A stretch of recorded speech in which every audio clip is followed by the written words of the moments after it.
Your 3-minute question and answer period for the Scotiabank Climate Action Challenge will now begin. Can you clarify what you achieved just this year versus previous years? Okay, I can start with that question and Jamie can jump in if she has anything else to add. So in regards to Flourish, it was a somewhat difficult year jumping into the roles that Jamie and I entered at the beginning and the advent of the pandemic. It was somewhat difficult to connect back to what happened in the last year and in previous years with the project. So we had to explore ways to really pivot our project to work in a world that is in the midst of a pandemic. So one really important thing that we did was we explored ways to reach out to vendors who were still actually working during the pandemic.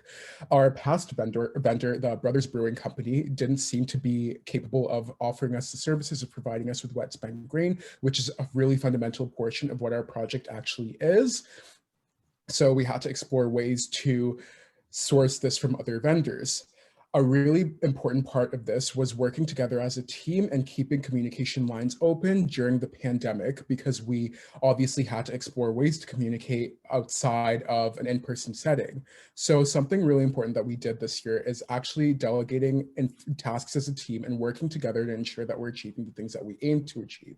Secondly, we also were able to bring a product to market, adjusting the product rather than selling baked goods, selling the product in the form of wet spent grain, so that our customers who are seeking more of a do-it-yourself type of product to be able to bring the product into their kitchen and incorporate it into their other recipes.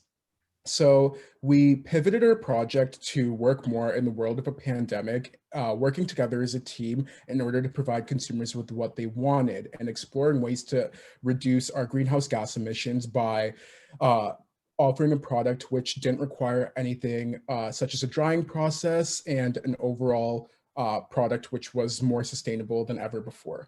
Jamie, do you have anything else to add? No, not really. No. Have you had any unintended negative effects on the climate through this project, and how did you overcome them? So I'd actually like to speak about what we did this year to make sure that we were avoiding that.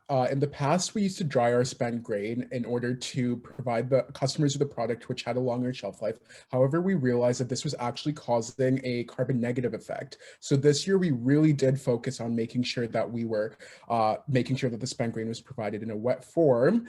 We also sourced recycled glass jars from our community in order to ensure that we were not using glass jars which were made new from the manufacturing process. However, we did drive to make our deliveries, and we tried to offset this by making sure that everything else we did was not carbon negative.